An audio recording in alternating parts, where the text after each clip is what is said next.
আসসালামু আলাইকুম। দেশে অথবা প্রবাসী যে যেখানে দেখছেন সকলকে জানাই আন্তরিক শুভেচ্ছা অভিনন্দন। দর্শক শ্রোতা দেখতে পাচ্ছেন বিশাল বড় একটা ঘাসের জমিতে আমি দাঁড়িয়ে আছি। প্রায় ২-২.৫ বিঘা জমিতে ঘাস এখানে। জারা ওয়ান হাইব্রিড ঘাস। খুব সুন্দর এই ঘাসটা। বর্তমানে অল্প টাকায় কিন্তু এই ঘাসটা চাষ করা যায়। কাটিং এর দাম কিন্তু বেশি একটা না দর্শক। আর এটা একবার রোপণ করবেন অনায়াসে প্রায় ৮ থেকে ১০ বছরের জন্য নিশ্চিত ফলন পাবেন আপনি। যেহেতু উঁচু জমির ঘাস আপনি উঁচু জমিতে রোপণ করতে পারলে গ্রীষ্ম, বর্ষা, শরৎ, হেমন্ত, শীত, বসন্ত প্রত্যেকটা ঋতুতেই ভালো ফলন পাবেন।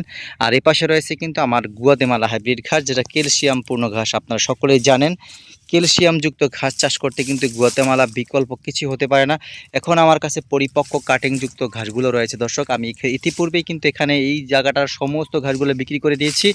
আবার কিন্তু নতুন করে কিন্তু ঘাসগুলো হচ্ছে, দেখতেই পাচ্ছেন। আর বুঝতেই পারছেন এই ঘাসটা যতবার কাটবেন ঠিক ততবারই কিন্তু আরও বেশি করে হয়ে থাকে। তার মানে হাইব্রিড ঘাসের বৈশিষ্ট্য হচ্ছে এগুলো। আর দেখেন পরিপক্ক কাটিংয়ের কোনো শেষ নাই।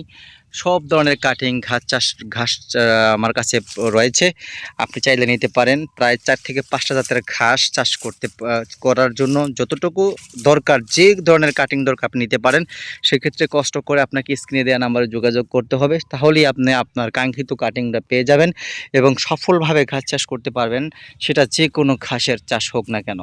আমি কুরিয়ারের মাধ্যমে সারা বাংলাদেশে ক্যাশ অন ডেলিভারিতে কাটিংগুলো খামারি ভাই বোনদের হাতে পৌঁছে দিয়ে থাকি।